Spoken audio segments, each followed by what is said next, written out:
तो दोस्तों स्वागत है आप सबका हमारे चैनल की एक बिल्कुल ही नई वीडियो के अंदर, जहां पर आज की इस वीडियो के अंदर हम बात करने वाले हैं बॉलीवुड की लेटेस्ट मूवी माँ के बारे में। ये माँ मूवी इंडिया में कल रिलीज हुई है और अगर इसके जॉनरा की बात करें तो ये एक हॉरर मूवी है जो कि बेस्ड है इंडियन मैथोलॉजी के ऊपर। बाकी मैं इस मूवी को कम्प्लीटली देख चुका हूँ और इसीलिए मैं आपसे ये कह सकता हूँ कि काफी टाइम बाद बॉलीवुड की तरफ से एक अच्छी मूवी आई है। सो इसीलिए अगर आपको मौका मिले तो आप इस मूवी को थिएटर्स में जरूर देखना। लेकिन तब भी दोस्तों अगर आप में से कोई इस मूवी को नहीं देख पाए तो अब आपको टेंशन लेने की कोई जरूरत नहीं है, और वो इसीलिए क्योंकि आज की इस वीडियो के अंदर मैं आप सभी के लिए इस माँ मूवी की स्टोरी को पूरी तरह से एक्सप्लेन करने वाला हूँ और इस मूवी के अंदर क्या हुआ है ये सारी चीजें आपको बताने वाला हूँ। सो दोस्तों वीडियो काफी इंटरेस्टिंग होने वाली है, इसलिए आप सब इसे पूरा एंड तक जरूर देखना। और अगर आपको ये वीडियो पसंद आती है तो आप वीडियो को लाइक करना और कमेंट्स के अंदर माँ जरूर लिखना। बाकी आप में से जिसने अभी तक हमारे चैनल को सब्सक्राइब नहीं करा वो जल्दी से चैनल को सब्सक्राइब कर लेना और सब्सक्राइब बटन के बगल वाले बेल आइकन को ऑल पर सेट कर लेना ताकि आप हमारे चैनल की सारी लेटेस्ट वीडियो सबसे पहले देख सकें। सो फिर आइए अब हम बिना किसी देरी के आज की इस कमाल की वीडियो को स्टार्ट करते हैं।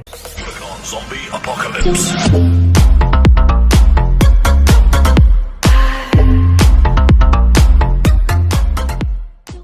तो दोस्तों इस मूवी की स्टार्टिंग होती है वेस्ट बंगाल के एक छोटे से गांव से, जिस गांव का नाम होता है चंदरपुर। इस चंदरपुर के अंदर हम ये देखते हैं कि इस गांव में काफी अमीर आदमी होता है और आज के दिन उस आदमी की वाइफ प्रेग्नेंट होती है। लेकिन दोस्तों जैसे उसकी वाइफ का बच्चा होता है वैसे हमें पता लगता है कि उसकी वाइफ को एक नहीं बल्कि दो बच्चे हुए हैं, यानी कि जुड़वा। पर उन दोनों जुड़वा में से एक लड़का होता है और दूसरी लड़की होती है। इसके साथ ही दोस्तों हम ये भी देखते हैं कि इस अमीर आदमी के घर में एक काली माता का मंदिर भी होता है और उस मंदिर के सामने एक लेडी डांस कर रही होती है। अब दोस्तों यहाँ पर हमें ये भी पता लगता है कि असल में इस चंदरपुर गाँव के अंदर एक प्रथा है और वो प्रथा ये है कि जब भी काली माता किसी के सपने में आती है और वो उसे अपना दर्शन देती है तब उसके बाद वही लेडी जाकर काली माता की पूजा करती है। और अगर काली माता जब तक किसी के सपने में नहीं आती तब तक काली माता की पूजा ही नहीं होती है। और अब क्योंकि आज से पहले वाले दिन इस लेडी के सपने में काली माता ने आकर दर्शन दिया था, इसलिए आज ये लेडी इस अमीर आदमी के घर आकर काली माता की पूजा कर रही है। और पूजा के लिए दोस्तों यहाँ पर बहुत सारे लोग इकट्ठा होते हैं। लेकिन दोस्तों हम ये देखते हैं कि जैसे यहाँ पर सारे लोगों को ये पता लगता है कि आज इस घर में एक बेटे के साथ एक बेटी भी हुई है, वैसे इस बात को जानकर सारे लोग बहुत हैरान हो जाते हैं और सब डरने लगते हैं। और हमें देखने से ऐसा दिखाया जाता है कि इस फैमिली के अंदर किसी बेटी का पैदा होना काफी गलत माना जाता है। यहाँ तक कि यही नहीं दोस्तों बल्कि इसके आगे हम ये भी देखते हैं कि जिस आदमी को जुड़वा बच्चे पैदा हुए होते हैं वो अपने बेटे को तो तिलक लगाता है एंड उसे बहुत प्यार करता है, लेकिन वो अपनी बेटी को सीधा उसी लेडी को सौंप देता है जो लेडी इस टाइम पर काली माता की पूजा कर रही होती है। एंड वो सिंपली उस लेडी से कहता है कि वो इस लड़की की बलि दे दें, यानी कि उसे मार दें, क्योंकि अगर उन्होंने इस लड़की की बलि नहीं दी तो फिर उस शैतान के क्रोध से उन्हें कोई नहीं बचा पाएगा। और फिर उस आदमी के ये बोलने के बाद ही हम ये देखते हैं कि उनके घर के पास में ये काफी बड़ा सा पेड़ होता है, जो पेड़ काफी ज्यादा डरावना होता है। लेकिन दोस्तों देखने पर हमें पता लगता है कि उस पेड़ के अंदर कोई वास करता है और शायद से ये वही शैतान है जिसकी ये लोग बात कर रहे हैं। हालांकि दोस्तों ये शैतान कौन है और इसकी मिस्ट्री क्या है ये हम सबको आगे पता लगेगी, बट अभी के टाइम पर हम ये देखते हैं कि उस आदमी के कहने पर वो पूजा करने वाली लेडी सिंपली उस छोटी सी बच्ची की बलि दे देती है, जिसके बाद उस आदमी का सिर्फ बेटा ही बचता है। हालांकि दोस्तों हम ये भी देखते हैं कि उस फैमिली के अंदर एक और लड़का होता है जो कि काफी जवान होता है, पर वो लड़का इस आदमी का अपना बेटा नहीं होता, लेकिन तब भी वो इस लड़के को अपने घर में रखता है और उसे भी अपने बेटे जैसा सम्मान देता है। और ये जो दूसरा जवान लड़का होता है इसका नाम होता है जॉयदेव। अब हालांकि दोस्तों इसके बाद ही कहानी आगे शिफ्ट होती है, जहाँ पर हमें पता लगता है कि ये सारी कहानी आज से 40 साल पहले पास्ट की थी और इसीलिए अगले सीन में हमें 40 साल बाद सीधा कलकत्ता शहर दिखाया जाता है। 40 साल बीत जाने के बाद हम सीधा उस लड़के को देखते हैं जिसके पैदा होने पर ही उसकी छोटी बहन की बलि दे दी गई थी और वो छोटा लड़का अब 40 साल का आदमी बन चुका होता है एंड उसका नाम होता है शुभांकर। लेकिन शुभांकर ने सालों पहले अपना चंदरपुर गाँव छोड़ दिया होता है और वो अब बहुत सालों से कलकत्ता शहर में रह रहा होता है। साथ ही साथ यहाँ पर उसकी एक वाइफ भी होती है जो की काजोल होती है और उसकी वाइफ का यानी कि काजोल का नाम अंबिका होता है। इनके साथ ही उन दोनों की एक छोटी बेटी भी होती है जो कि 12 साल की होती है और इनकी बेटी का नाम होता है श्वेता। लेकिन दोस्तों जैसा कि हमने मूवी के स्टार्टिंग में देखा था कि शुभांकर की फैमिली में बेटी होना अच्छा नहीं माना जाता है। यहाँ तक कि जब शुभांकर के फादर को बेटी हुई थी, यानी कि जब शुभांकर की जुड़वा बहन पैदा हुई थी, तब तो उसके घर वालों ने उसकी बहन की बलि तक दे दी थी। और इसलिए दोस्तों शुभांकर ने अपनी फैमिली को ये बात कभी नहीं बताई थी कि उसे एक बेटी हुई है एंड उसने सबसे इवन अपने फादर से भी ये बात छुपाई थी कि उसके पास एक बेटी है ना कि एक बेटा, क्योंकि शुभांकर इस बात को जानता था कि जैसे उसके घर वालों को और चंदरपुर गाँव वालों को ये पता लगेगा कि उसको एक बेटी हुई है वैसी वो उसकी बेटी की बलि दे देंगे। एंड इसी वजह से शुभांकर ने इस बात को छुपा कर रखा और उसने कभी भी अपनी बेटी को अपने गांव नहीं जाने दिया। अब दोस्तों यहाँ कलकत्ता शहर के अंदर हम ये देखते हैं कि शुभांकर की काफी अच्छी लाइफ होती है और वो अपनी वाइफ और अपनी बेटी के साथ बहुत खुश होता है। लेकिन दोस्तों एक दिन अचानक से उसे अपने गाँव से विकास नाम के एक आदमी का फोन आता है और ये विकास नाम का आदमी असल में उसके चंदरपुर गाँव की हवेली का नौकर होता है। और वो विकास शुभांकर को फोन करके उससे कहता है कि आज रात को उसके फादर की मौत हो गई है। अब ये खबर सुनकर शुभांकर को काफी धक्का लगता है और इसीलिए वो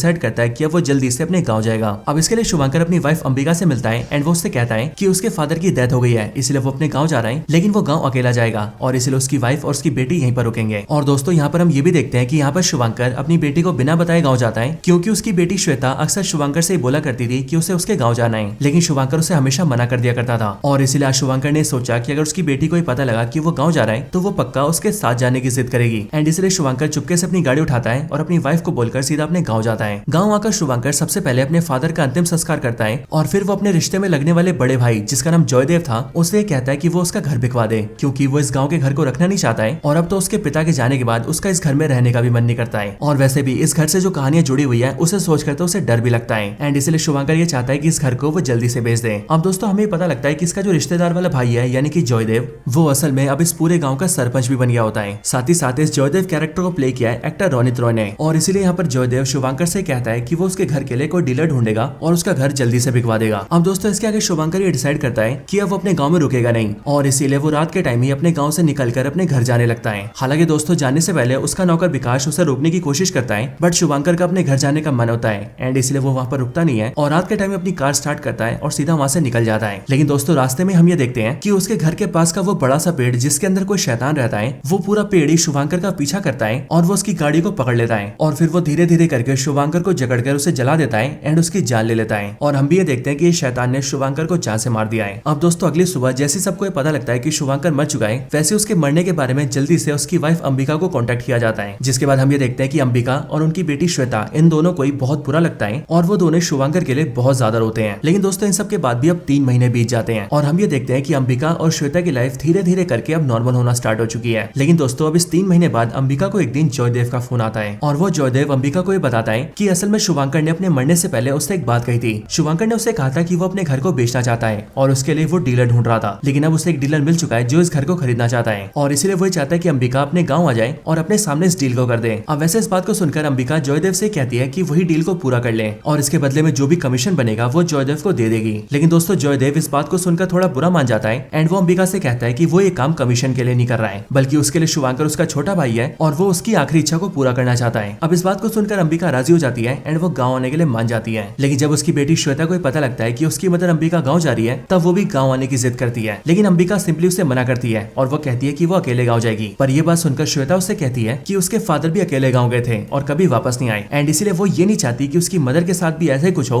और वो अकेली पड़ जाए। अब ये बात सुनकर अंबिका मान जाती है, जिसके बाद ही अंबिका और श्वेता दोनों चंद्रपुर गाँव जाते हैं ताकि वो गाँव जाकर अपने पुश्तैनी घर को बेच सके और अपने खानदान के सारे पुराने कनेक्शंस को तोड़ सके। अब दोस्तों जैसी अंबिका और श्वेता गाँव आते हैं वैसे वो लोग ये देखते हैं कि उनके पुश्तैनी घर में उनका एक नौकर होता है जिसका नाम होता है विकास और इस विकास की एक वाइफ होती है जिसका नाम नंदिनी होता है एंड उन दोनों की एक बेटी भी होती है जिसका नाम दीपिका होता है और ये दीपिका उम्र के मामले में श्वेता की उम्र के बराबर होती है। अब दोस्तों जैसी अंबिका और उसकी बेटी श्वेता गाँव में आते हैं वैसे हम यहाँ पर काफी अजीब चीजें देखते हैं, जैसे की गाँव में बार बार उस शैतानी पेड़ का सामने आना और कई सारी भूतनियों का सामने दिखना और इन सबको दिखाकर हमें ऐसा दिखाया जाता है कि हो ना उस पेड़ से कोई बहुत ही बड़ी मिस्ट्री जुड़ी है, लेकिन ये सारी चीजें कनेक्ट होती है शुभंकर की फैमिली से। अब दोस्तों इसके आगे हम ये देखते हैं कि श्वेता और नंदिनी दोनों काफी अच्छे दोस्त बन जाते हैं और ऐसे एक दिन श्वेता अपने टैबलेट के ऊपर नंदिनी को अपनी फोटोज और अपनी ड्राइंग्स दिखा रही होती है, लेकिन वो देखती है कि उसके टैब पर अचानक से उसी पेड़ की पेंटिंग बन गई है जो पेंटिंग अपने आप ही बनी होती है। लेकिन श्वेता के टैबलेट में जैसी दीपिका उस फोटो को देखती है वैसी वो श्वेता से पूछती है कि आखिरकार उसने इस पेड़ की ड्राइंग कब बनाई, लेकिन ये सुनकर श्वेता दीपिका से कहती है कि उसे इस पेड़ के बारे में कुछ भी नहीं पता है। बट ये बात सुनकर दीपिका कहती है कि ये पेड़ तो उनके घर के पीछे ही है। ये बात सुनकर श्वेता उस पेड़ को देखने की डिमांड करती है, जो सुनकर पहले तो दीपिका मना करती है एंड वो श्वेता से कहती है कि वो पेड़ शैतानी पेड़ है। लेकिन जब श्वेता नहीं मानती तब नंदिनी उसे वहाँ पर लेकर जाती है और उसे सिंपली वो पेड़ दिखा देती है। हालांकि उसी टाइम पर अंबिका वहाँ पर आ जाती है और वो उन दोनों को पेड़ के पास जाने से रोक देती है। अब दोस्तों इसी बीच जयदेव उस डीलर को भी लेकर आता है जिससे हवेली खरीदनी होती है, लेकिन यहाँ पर आकर वो डीलर बहुत ही कम दाम लगाता है। जो बात सुनकर जयदेव अंबिका के सामने उस डीलर को मना कर देता है एंड उसे वापस भेज देता है और फिर जयदेव अंबिका से कहता है कि वो कुछ दिन तक और आराम से गाँव में रहे और इस बीच वो अच्छे डीलर को जरूर ढूंढ लेगा। अब हालांकि दोस्तों सब कुछ काफी नॉर्मल चल रहा होता है, लेकिन इसी बीच अंबिका नोटिस करती है कि जो विकास और नंदिनी की बेटी है यानी कि दीपिका,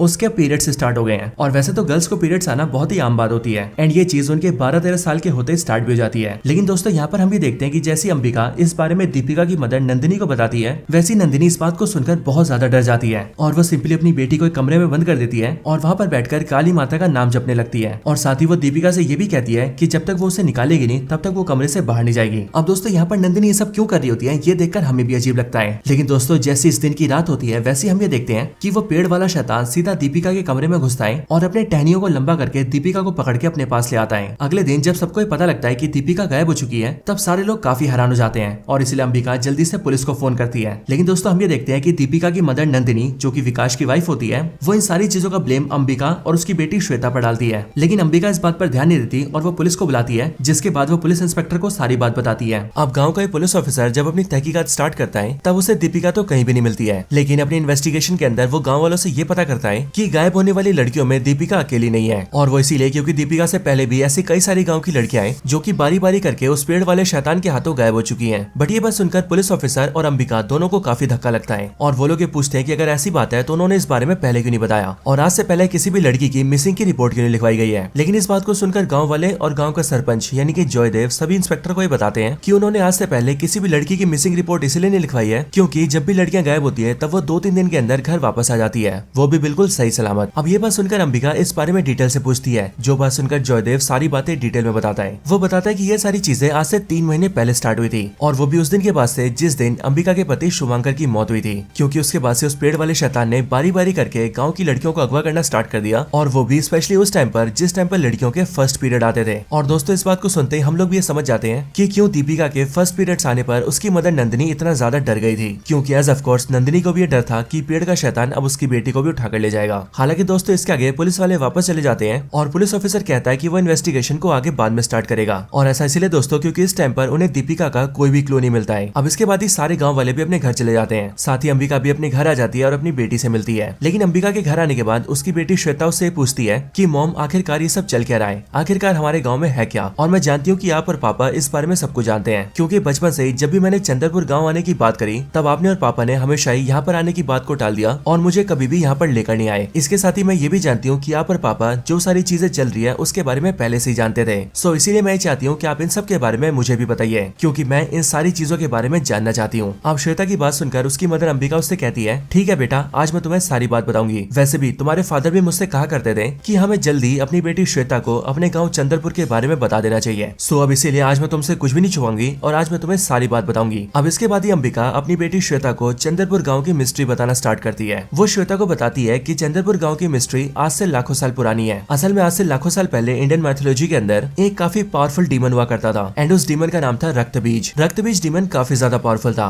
और ऐसा इसीलिए क्योंकि उसे भगवान शिव से ऐसा वरदान मिला था जिस वरदान की वजह से कोई भी उसे मार नहीं सकता था। और ऐसा इसीलिए क्योंकि जब भी कोई उसे मारने के लिए उसका सर काटेगा तब उसकी बॉडी से उसके खून के जितने भी बूंदे गिरेंगी उन सभी बूंदों से नए राक्षस का जन्म हो जाएगा। यानी कि एक राक्षस को मारने का अंजाम होगा हजारों और राक्षसों को पैदा करना। और इसीलिए रक्तबीज को जितने भी देवताओं ने मारने की कोशिश की, तब हर बार रक्तबीज का सर कटते ही उसकी खून की जितनी बूंदें जमीन पर गिरती थी उतने और सारे राक्षस पैदा हो जाते थे। और फिर इसीलिए जब कोई भी देवता रक्तबीज को नहीं हरा पाया तब सारे देवताओं ने मिलकर भगवान शिव की वाइफ यानी कि माता पार्वती से हेल्प मांगी, जिसके बाद ही माता पार्वती ने काली माता का रूप लिया और उन्होंने रक्तबीज से पैदा हुए सारे डीमंस को मारना स्टार्ट कर दिया। और जैसे उन डीमंस का ब्लड जमीन पर गिरता, वैसे जमीन पर गिरने से पहले काली माता ने उन सारे ब्लड को इकट्ठा कर लिया, जिस वजह से उसका खून कभी भी जमीन पर नहीं गिरा और फिर दूसरा कोई डीमन पैदा ही नहीं हुआ। और फिर ऐसे ही देखते देखते काली माता ने रक्तबीज के सारे डीमंस को मारकर खत्म कर दिया। लेकिन असल में बहुत से लोगों का ऐसा मानना है कि रक्तबीज की कहानी वहाँ पर खत्म नहीं हुई थी, और ऐसा इसीलिए क्योंकि जब रक्तबीज के पास वरदान था और उसकी खून की बूंदों से कई सारे दूसरे डीमंस पैदा हो रहे थे, तब उसी टाइम पर उसकी खून का एक बूंद यहाँ धरती पर चंद्रपुर गाँव में गिरा था। और चंद्रपुर गाँव में उसका खून गिरने की वजह से यहाँ पर भी एक शैतान पैदा हो गया जो कि बहुत ज्यादा पावरफुल था। और चंद्रपुर गाँव में पैदा होने वाले इस डीमन का नाम था अमसजा। लेकिन जहाँ रक्तबीज के खून से बनने वाले दूसरे डीमंस के अंदर ये पावर्स थी कि वो अपने खून से भी दूसरे डीमंस को पैदा कर सकते थे, वहीं पर ही अमसजा के अंदर ऐसी कोई पावर्स नहीं थी। यानी कि अगर उसका सर कटेगा और उसकी बॉडी से खून निकलेगा तो उसके खून से कोई भी दूसरा डीमन पैदा नहीं होगा। लेकिन जो अमसजा डीमन था वो काली माता से बहुत ज्यादा नफरत करता था, और इसीलिए उसने डिसाइड किया कि वो किसी भी हाल में काली माता को हरा कर रहेगा। लेकिन अब क्योंकि वो अपने खून से दूसरे डीमंस को क्रिएट नहीं कर सकता था, इसीलिए उसने ये प्लान बनाया कि वो अपने काम के लिए ह्यूमस का यूज करेगा। असल में अमसजा ने प्लान बनाया कि चंद्रपुर गाँव के अंदर जितनी भी छोटी बच्चियां हैं वो जैसी थोड़ी सी बड़ी होंगी और जैसे उनके फर्स्ट पीरियड स्टार्ट होंगे वैसे ही वो उन सारी लड़कियों को अगवा कर लेगा। और दोस्तों फर्स्ट पीरियड आने पर इसीलिए क्योंकि फर्स्ट पीरियड आने के बाद गर्ल्स इतनी मेच्योर हो जाती हैं कि वो अपनी बॉडी में प्रेगनेंसी को कंसीव कर सकती हैं, और इसीलिए अमसजा का ही प्लान था कि वो इन सारी लड़कियों को अगवा करेगा, उन सभी को सीधा अपने पास लेकर आएगा एंड उन सब के अंदर अपना बीज डाल देगा, और फिर उन लड़कियों के जरिए वो अपने नए राक्षस बच्चे पैदा करेगा। और इस तरीके से वो अपने राक्षसों की नई सेना क्रिएट करेगा एंड उस सेना के साथ मिलकर काली माता को हरा देगा। लेकिन असल में जब अमसजा ने लड़कियों को किडनैप करना स्टार्ट करा और उनकी बॉडी में बारी बारी करके अपनी सीड को डालना स्टार्ट करा, तब कोई भी लड़की इस चीज को हैंडल नहीं कर पाई और धीरे धीरे करके उन सबकी मौत होने लगी। लेकिन इस तरह से बच्चियों को मरते हुए देखकर पूरा चंद्रपुर गांव सदमे में आ गया और उस टाइम पर चंद्रपुर गांव में से किसी को भी ये समझ नहीं आया कि आखिरकार उन्हें क्या करना चाहिए। लेकिन उस टाइम पर चंद्रपुर गांव में काली माता का एक बड़ा भक्त सामने आया। उस भक्त ने सबसे पहले काली माता की महापूजा की और उस पूजा के जरिए काली माता से मदद मांगी, जिसके बाद काली माता ने अपने उस भक्त पर कृपा करी। जिसके बाद सबने देखा कि वो भक्त काली माता की जिस मूर्ति की पूजा कर रहा था उसी मूर्ति के अंदर से खून का एक ब्लड बाहर आया और खून का वो एक बूंद सीधा उस भक्त की आंखों में गिरा, जिसके बाद उस भक्त के अंदर काली माता की दिव्य पावर्स आ गई। और फिर उन पावर्स के बाद वो भक्त इतना ज्यादा पावरफुल बन गया कि वो अमसजा को बड़े आराम से मार सकता था। लेकिन असल में जैसे इस बारे में अमसजा को पता लगा वैसे वो डीमन गायब हो गया और वो सालों तक कभी भी गाँव वालों के सामने नहीं आया। और साथ ही साथ इन सालों के दौरान उसने किसी भी बच्ची को किडनैप भी नहीं किया। और इसीलिए ये सब देखकर पूरे चंद्रपुर गाँव को ऐसा लगा कि अब शायद से अमसजा जा चुका है और शायद से अब उस डीमन से पूरे चंद्रपुर गाँव को मुक्ति मिल चुकी है। लेकिन असल में ये पूरे चंद्रपुर गाँव की बहुत बड़ी भूल थी और ऐसा इसीलिए क्योंकि अमसजा डीमन कहीं भागा नहीं था, बल्कि वो तो चंद्रपुर गांव के अंदर ही छुपकर इंतजार कर रहा था। इंतजार एक सही मौके का और कई सालों बाद उसे मौका मिला भी। असल में दोस्तों जिस भक्त को काली माता से पावर्स मिली थी उसने भी अपनी लाइफ को आगे बढ़ाना स्टार्ट कर दिया और आगे चलकर उसने शादी कर ली और शादी होने के बाद उसे एक बेटी पैदा हुई। लेकिन अब क्योंकि उस भक्त के अंदर काली माता की शक्तियां थी इसीलिए उसकी वो शक्तियां उसकी बेटी के पैदा होने पर उसकी बेटी में चली गई, जिस वजह से उसकी बेटी किसी भी आम लड़की के मुकाबले बहुत ज्यादा शक्तिशाली थी। लेकिन असल में अमसजा डीमन इसी बात का इंतजार कर रहा था और इसीलिए जैसे अमसजा ने देखा कि उस भक्त की बेटी में काफी पावरफुल शक्तियां आई, वैसे वो ये समझ गया कि अब वो इस लड़की का इस्तेमाल कर सकता है। और अब इसीलिए जैसे उस भक्त की बेटी 12 साल की हुई एंड उसके फर्स्ट पीरियड स्टार्ट हुए तब अमसजा ने सामने आकर उसे किडनैप कर लिया और उसकी बॉडी में अपना सीड डाल दिया, जिसके बाद वो लड़की अमसजा के बच्चे के लिए प्रेग्नेंट हो गई। और कमाल की बात ये थी कि अब जो ये बच्चा था वो अगर पैदा हो जाता तो वो अमसजा से भी बहुत ज्यादा पावरफुल होता और उस बच्चे के पैदा होने से अमसजा जीत जाता। लेकिन ये सारी बातें जानकर उस बच्ची के पिता के सामने एक बहुत ही बड़ा धर्म संकट आ गया और इसीलिए वो भक्त इस बात को समझ नहीं पा रहा था कि अब उसे करना क्या चाहिए। लेकिन अमसजा अपने मकसद में कामयाब ना हो और वो अपने बच्चे के पैदा होने के बाद पूरी दुनिया को बर्बाद न कर दे, इसीलिए इन सारी चीजों को रोकने के लिए उस भक्त ने एक बहुत ही बड़ा कदम उठाया। और वो कदम ये था कि उसने अपनी 12 साल की प्रेग्नेंट बच्ची को सर काट के जान से मार दिया, यानी कि उसने अमसजा को रोकने के लिए अपनी बेटी की बलि चढ़ा दी। अब इस पूरी कहानी को सुनने के बाद अंबिका की बेटी श्वेता उससे कहती है कि अमसजा डीमन की स्टोरी तो बहुत ही डरावनी थी, लेकिन आखिरकार अभी भी मुझे ये समझ नहीं आ रहा कि आखिरकार इस डीमन से हमारी फैमिली का क्या लेना देना। ये बात सुनकर अंबिका अपनी बेटी श्वेता को ये बताती है कि असल में इन सब से हमारी फैमिली का सीधा कनेक्शन है और ऐसा इसीलिए क्योंकि वो जो काली माता का भक्त था जिसे काली माता से पावर्स मिली थी एंड जिसकी 12 साल की बेटी को अमसजा ने प्रेग्नेंट किया था, वो भक्त हमारे ही पूर्वज थे और इसीलिए तुम्हारे पिता शुभांकर और तुम दोनों ही उस भक्त के वंशज हो। और इसीलिए सालों से हमारे परिवार में ये प्रथा बन गई कि जब भी परिवार में कोई बेटी पैदा होगी तब उस बेटी के पैदा होते ही उसकी बलि दे दी जाएगी और उसे जान से मार दिया जाएगा, क्योंकि अगर ऐसा नहीं किया गया तो हमारी परिवार से जो भी बेटी पैदा होगी अमसजा उसके अंदर अपना सीड डाल देगा और उसके जरिए अपने वंश को पैदा करेगा। और यही एक रीजन था जिस वजह से तुम्हारे पिता की बहन जो थी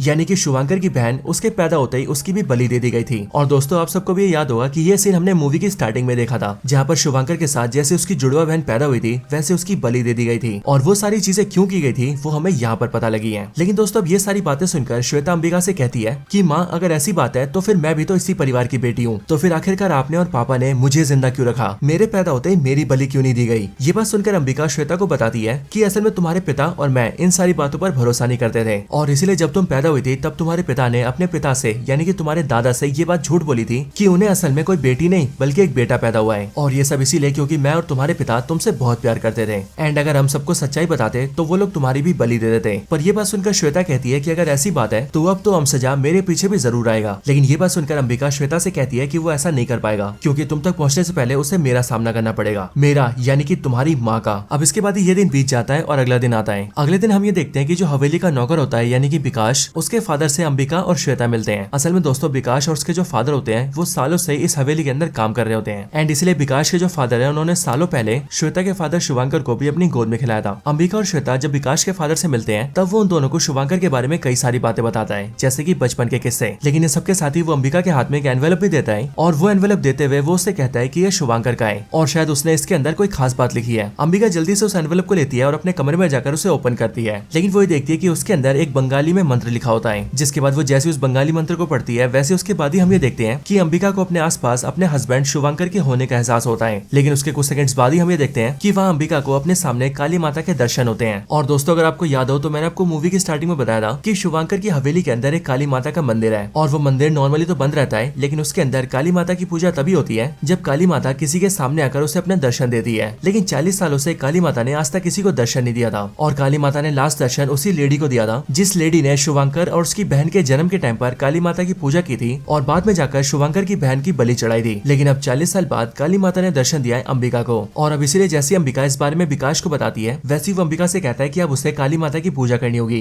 क्योंकि यही उनका इशारा है। जिसके बाद दोस्तों सारे गाँव वालों को बुलाया जाता है और इस बात को डिसाइड किया जाता है कि अब जल्दी अंबिका के हाथों काली माता की पूजा की जाएगी। हालांकि दोस्तों इसके कुछ टाइम बाद ही हम ये देखते हैं कि दीपिका अपने आप ही घर वापस आ जाती है, जिसे देखकर विकास, नंदिनी, अंबिका, श्वेता और बाकी सब लोग बहुत खुश होते हैं। लेकिन दोस्तों इस टाइम पर अंबिका रुकती नहीं है और वो पुलिस ऑफिसर के साथ मिलकर पूरे गाँव की बच्चियों से पूछताछ करते हैं। लेकिन पूछताछ के अंदर पुलिस को कुछ भी पता नहीं लगता है। लेकिन दोस्तों इन सब के बाद जैसी अंबिका अपने घर आती है वैसे उसे पता लगता है कि उसकी डॉटर श्वेता के भी पीरियड से स्टार्ट हो चुके हैं। लेकिन अब क्योंकि रात हो गई थी इसीलिए वो श्वेता को नॉर्मली सुला देती है। बट दोस्तों इसके बाद ही हमें पता लगता है कि गाँव की जितनी लड़कियों को अमसजा ने किडनैप किया था उन सभी को उसने अपने कंट्रोल में कर लिया है, और इसीलिए रात के टाइम पर हम ये देखते हैं कि वो सारी लड़कियों का इस्तेमाल करता है और उनमें से सबसे पहले दीपिका को श्वेता के रूम में भेजता है और उसके जरिए श्वेता को बाहर निकलवा लेता है। इसके बाद बारी बारी करके वहाँ पर और सारी लड़कियां आती है और वो सब जबरदस्ती श्वेता को खींचकर ले जाने लगती है। लेकिन अंबिका जैसे इस बात को नोटिस करती है कि श्वेता अपने बेड पर नहीं है वैसी वो उसे ढूंढते हुए सीधा बाहर आती है एंड वो ये देख लेती है कि सारी लड़कियां मिलकर उसकी बेटी श्वेता को खींचकर अमसजा के पास ले जा रही हैं। लेकिन उसके बाद अंबिका जल्दी से श्वेता के पास जाती है और वो उन सबके हाथों से श्वेता को छुड़ाकर उसे अपने पास ले आती है। ये सब देखकर अंबिका बहुत ज्यादा डर जाती है और इसीलिए वो डिसाइड करती है कि अब वो अपनी बेटी की जान को और खतरे में नहीं डालेगी, और इसीलिए ये बात डिसाइड करते ही वो जल्दी से अपने सारे कपड़े पैक करती है और अपनी बेटी श्वेता को लेकर सीधा कार ड्राइव करते हुए वहाँ से निकल जाती है और जल्दी से जल्दी चंद्रपुर गाँव से निकलने की कोशिश करती है। लेकिन दोस्तों रात के समय कुछ टाइम ड्राइव करने के बाद ही हम लोग ये देखते हैं कि वो सारी लड़कियां फिर से उनकी गाड़ी के पास आ जाती है और बारी बारी करके वो सब गाड़ी पे कूद जाती हैं। और अब क्योंकि इस टाइम पर अमसजा ने इन सब के अंदर अपनी थोड़ी थोड़ी पावर्स डाली होती है इसलिए ये सब बड़े आराम से कार के शीशे को तोड़ देती है, कार के गेट्स को तोड़ देती है और अंबिका के सामने उसकी बेटी श्वेता को उठाकर ले जाती है और श्वेता को सीधा सौंप देती है जयदेव के हाथों में। अब अंबिका जैसे अपने सामने जयदेव को देखती है वैसे उसे कुछ भी समझ नहीं आता है। लेकिन दोस्तों जयदेव को देखकर हम ये जरूर समझ जाते हैं कि हो ना हो जयदेव का भी अमसजा से बहुत ही बड़ा कनेक्शन है। लेकिन दोस्तों इसके बाद ही जयदेव श्वेता को लेकर सीधा जंगल में चला जाता है और अब क्योंकि अंबिका हमले के अंदर बहुत ज्यादा जख्मी हो गई थी इसीलिए वो सीधा बेहोश हो जाती है। लेकिन बेहोशी के बाद जब अंबिका की आंखें खुलती है तब वो ये देखती है कि वो एक अनजान से घर में है और उसके सामने एक बुढ़िया बैठी है। अब इस बूढ़ी लेडी को देखकर अंबिका को ऐसा लगता है कि शायद से ये भी जयदेव के साथ मिली हुई है। लेकिन वो बूढ़ी लेडी अंबिका को ये बताती है कि वो जयदेव के साथ नहीं है। अब दोस्तों आगे हमें पता लगता है कि ये लेडी और कोई नहीं बल्कि ठीक वही लेडी है जिसने शुभंकर और उसकी बहन के जन्म के टाइम पर काली माता की पूजा की थी और शुभंकर की बहन की बलि दी थी। लेकिन दोस्तों असल में वो स्टोरी पूरी नहीं थी और ये बूढ़ी लेडी यहाँ पर अंबिका को पूरी स्टोरी बताती है। वो बताती है कि जब अंबिका के पति शुभंकर और उसकी बहन का जन्म हुआ था तब उससे एक रात पहले उसे काली माता का सपना आया था और उसीलिए जन्म के दिन वो काली माता की पूजा कर रही थी। लेकिन पूजा के बाद उससे बच्ची की बलि देने को कहा गया, लेकिन उस रात उसने बलि देने से मना कर दिया और उसने सिंपली ये कहा कि ये छोटी बच्ची काली माता की बेटी है और इसीलिए काली माता अपनी बेटी की बलि नहीं मांग सकती है। इसलिए हम यहाँ पर कुछ तो बहुत गलत कर रहे हैं। पर मेरे ये बोलते ही जयदेव सामने आया और उसने धक्का देकर मुझसे हथियार छीन लिया और उसने उस छोटी सी बच्ची की बलि दे दी। इसलिए मैं तुम्हें बता दूं कि जयदेव बहुत ही निर्दयी है। लेकिन जयदेव उसके बाद भी रुका नहीं और उसने सबसे पहले तो मुझे ढोंगी करार देके गाँव से बाहर निकलवाया और उसके साथ ही उसने मेरा रेप भी किया और फिर इसीलिए उस दिन के बाद से मैं यहाँ गाँव के बाहर ही रहती हूँ, वो भी बिल्कुल अकेली। असल में बच्ची की बलि देके जयदेव चंद्रपुर गाँव के सामने उनका हीरो बन गया, साथ ही गाँव वालों का भरोसा जीत के वो सरपंच भी बन गया। लेकिन उस बच्ची की बलि देना जयदेव की बहुत बड़ी गलती थी और ऐसा इसीलिए क्योंकि एक रात जब जयदेव सो रहा था तभी अमसजा ने अपनी टहनियों को लंबा करके जयदेव को कैप्चर किया और उसे अपने पास ले आया। इसके बाद अमसजा जयदेव को मारने ही वाला था, लेकिन मारने से पहले उसने जयदेव को उसकी गलती समझाई और उसने जयदेव से कहा कि इस परिवार में पैदा होने वाली लड़की मेरे वंश को आगे ले जा सकती है, इसीलिए तूने इस परिवार की लड़की को मारकर बहुत गलत किया और इसीलिए अब तुझे मारने के बाद ही मुझे चैन मिलेगा। लेकिन जयदेव बहुत ही दिमाग वाला था, इसलिए उसने अमसजा से ये डील करी कि अमसजा उसकी जान न ले, जिसके बदले में वो अमसजा का गुलाम बनेगा और अब इस परिवार में जो भी अगली लड़की पैदा होगी वो उसके तैयार होने पर उसे सही सलामत सीधा अमसजा के पास लेकर आएगा, जिसके बाद उसका इस्तेमाल करके अमसजा उसमें बीज डालेगा और उससे अपना वंश आगे बढ़ाएगा। अमसजा को भी ऑफर अच्छा लगा, इसलिए उसने जयदेव को अपना गुलाम बनाया और उसने जयदेव के शरीर का इस्तेमाल करके वो उसमें समा गया, जिसके बाद से जयदेव और अमसजा दोनों एक हो गए। यानी कि ये जो जयदेव गाँव का सरपंच है वो असल में कोई जयदेव या सरपंच नहीं बल्कि असल में अमसजा है और अब वो अंबिका की बेटी को उठाकर ले गया है और इसीलिए अब अगर उसने श्वेता में बीज डाल दिया तो फिर वो अपने मकसद में कामयाब हो जाएगा। लेकिन आगे वो बूढ़ी लेडी अंबिका से कहती है कि अब जयदेव को यानी कि अमसजा को रोकने का सिर्फ एक ही तरीका है और वो है काली पूजा करना, क्योंकि उसे ही सपने में काली माता दिखी थी, क्योंकि अब काली माता की पूजा करने के बाद ही काली माता उसे रास्ता दिखाएंगी। इसके बाद अंबिका को भी ये सब कुछ ठीक लगता है और इसीलिए वो अपनी बेटी की परवाह किए बिना जल्दी से अपने घर जाती है और काली माता की पूजा स्टार्ट करती है। उस पूजा में अंबिका का साथ देने के लिए सारे गाँव वाले आ जाते हैं और वो भी अंबिका के पीछे पूजा करना स्टार्ट कर देते हैं और फिर पूजा के खत्म होने के बाद ही हम ये देखते हैं कि काली माता अपने एक रूप में अंबिका को दर्शन देती है और वो उसके सर पे तिलक लगा के उसे अपनी पावर्स प्रोवाइड करती है। इसके बाद ही वो काली माता के पास रखे उनके एक वेपन को उठाती है और अकेली सीधा निकल जाती है अमसजा से लड़ने के लिए। इसके बाद ही अंबिका अमसजा के पास जाती है जो कि इस टाइम पर जयदेव के रूप में होता है और जयदेव देखते ही देखते अपनी सारी सारी लड़कियों को बुलाता है, जिन सारी लड़कियों को उसने कंट्रोल में कर रखा था, और उनकी पावर्स को और ज्यादा बढ़ा के सबको अंबिका पर छोड़ देता है। जिसके बाद वो सारी लड़कियां मिलकर अंबिका पर हमला कर देती हैं और जयदेव जल्दी से अमसजा के रूप में आता है और वो अंबिका की बेटी श्वेता की बॉडी में अपना बीज डालना स्टार्ट कर देता है। इधर अंबिका जो कि इन सारी लड़कियों से लड़ रही होती है, वो अपनी पावर्स का इस्तेमाल करती है और बारी बारी करके इन सारी लड़कियों को अमसजा के कंट्रोल से बाहर कर लेती है और इन सब की सबको पहले जैसा नॉर्मल कर देती है। जिसके बाद ये सारी लड़कियां बेहोश हो जाती हैं। लेकिन फिर अंबिका सीधा सामने आती है अमसजा के और फिर वो अमसजा से फाइट स्टार्ट करती है। लेकिन इस फाइट के अंदर हम ये देखते हैं कि अमसजा अंबिका पर बहुत भारी पड़ता है और वो उसे उठा उठा के पटकता है एंड उसके हाथ पैरों को तोड़ देता है, जिस वजह से अंबिका बेहोश हो जाती है। और इधर अमसजा फिर से अपने बीज डालने के प्रोसेस को कंटिन्यू करता है। लेकिन फिर इसके कुछ टाइम बाद ही हम ये देखते हैं कि अंबिका के अंदर काली माता का वास आता है और वो सीधा अपने वेपन को उठाकर सीधा अमसजा के पास जाती है और इस बार वो अमसजा पर बहुत भारी पड़ती है और देखते देखते अमसजा को खत्म कर देती है। जिसके बाद अमसजा जो कि रक्त बीज से बना हुआ आखिरी डीमन था, उसका पूरी तरह से खात्मा हो जाता है। इसके बाद ही अंबिका अपनी बेटी श्वेता को उठाकर सीधा अपने घर ले आती है, जहाँ पर इस टाइम पर सारे गाँव वालों के साथ साथ वो बूढ़ी लेडी भी होती है जिसने की अंबिका की बेहोशी में हेल्प की थी। इसके साथ ही अंबिका यहाँ पर उन सारी बच्चियों को भी ले आती है जिन सारी बच्चियों को उसने अमसजा के कंट्रोल से बाहर निकाला था और इसीलिए अपनी अपनी बेटियों को देखकर सारे गाँव वाले बहुत खुश होते हैं। लेकिन वो बूढ़ी लेडी जैसी अंबिका की बेटी श्वेता को देखती है, वैसी वो अंबिका से कहती है कि असल में अमसजा अपने प्लान में कामयाब हो गया है, क्योंकि उसने अंबिका की बेटी श्वेता के अंदर अपना बीज डाल दिया है और अब इसीलिए अमसजा को रोकने का सिर्फ एक ही तरीका है, वो है श्वेता की बलि दे देना। अब ये बात सुनकर अंबिका को बहुत बुरा लगता है, लेकिन तभी वो मजबूरी में अपनी बेटी श्वेता को सामने रखती है और अपने हथियार से उसकी बलि देने लगती है। लेकिन अगले पल काली माता उसे आशीर्वाद देती है और एक ही झटके में वो श्वेता के अंदर से बीज को खत्म कर देती है। जो चीज देखकर वो बूढ़ी लेडी अंबिका को रोक देती है एंड उसे सारी बात बताती है। जिसके बाद ये बात जानते अंबिका भी बहुत खुश होती है और फिर वो अपनी बेटी श्वेता को बेहोशी से जगाकर उसे गले लगाकर खुशी के मारे रोने लगती है। और फिर इस सब के बाद ये सारे के सारे गांव वाले मिलकर काली माता की मूर्ति के सामने हाथ जोड़कर नमन करते हैं, जिसके साथ ये पूरी मूवी यहीं पर एंड हो जाती है। लेकिन दोस्तों, इस मूवी के खत्म होने के बाद मूवी के अंदर एक पोस्ट क्रेडिट सीन भी आता है और इस पोस्ट क्रेडिट सीन के अंदर हम सीधा शैतान मूवी का ट्यून सुनते हैं और अपने सामने स्क्रीन पर एक इंसान को देखते हैं जिसकी आवाज आर माधवन जैसी होती है, यानी कि शैतान मूवी के शैतान की। और यहाँ से हमें हिंट मिलता है कि ये मां मूवी सीधा शैतान मूवी से कनेक्टेड है और ये आगे चलकर एक सिनेमैटिक यूनिवर्स को जन्म देने वाले हैं। पर दोस्तों, हमने शैतान मूवी के अंदर तो ये देखा था कि वहाँ पर आर माधवन यानी कि शैतान मर चुका था। सो अब इसीलिए आगे की मूवीज में ये देखना इंटरेस्टिंग होगा कि आखिरकार मूवीज वाले शैतान को वापस कैसे लेकर आते हैं। और अगर दोस्तों शैतान मरने के बाद वापस आ सकता है तो फिर तो ये भी हो सकता है कि अमसजा भी मरने के बाद वापस आ जाए, या फिर होने को ये भी हो सकता है कि आगे वाली किसी मूवी के अंदर हमें इनसे भी कोई बड़ा शैतान देखने को मिले। वैसे आपका इन सब पर क्या कहना है ये आप मुझे कमेंट्स में जरूर बताना। और अगर आपको इस मूवी की स्टोरी और ये वीडियो पसंद आई हो तो वीडियो को लाइक करना और कमेंट्स के अंदर मां जरूर लिखना। बाकी जिसने चैनल सब्सक्राइब नहीं करा वो जल्दी से चैनल सब्सक्राइब कर लेना और सब्सक्राइब बटन के बगल वाले बेल आइकन को भी ऑल पर सेट कर लेना। बाकी आपको ऐसी और वीडियोस देखनी हो तो आप चैनल में जाना, वहाँ पर ऐसी बहुत सारी वीडियोस अवेलेबल है। बाकी मैं मिलता हूँ आपसे ऐसी किसी और बेहतरीन वीडियो में, तब तक के लिए गुड बाय।